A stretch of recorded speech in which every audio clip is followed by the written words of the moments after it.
To yanzu ga kuma labarin wasanni. Liverpool ta kulle yarjejeniya ta baka da dan wasan tsakiya na Borussia Dortmund Jude Bellingham, inda matashin dan wasan na Ingila mai shekara 19 zai koma Anfield a watan Janairu.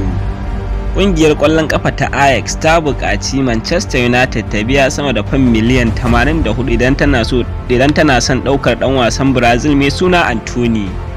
Sannan kuma Ajax ɗin ta tuntuɓi Aston Villa a ƙoƙarin da take yi na sayan Anwar El Ghazi mai shekara 27 domin maye gurbin Anthony idan har ya koma Old Trafford.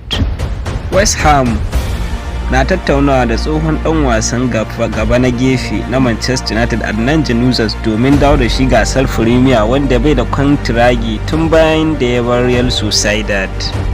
Wakilin Cristiano Ronaldo Jorge Mendes ya tuntuɓi ƙungiyar ƙwallon ƙafa ta Napoli akan yiwuwar tafiyar tauraron dan wasan na Manchester United.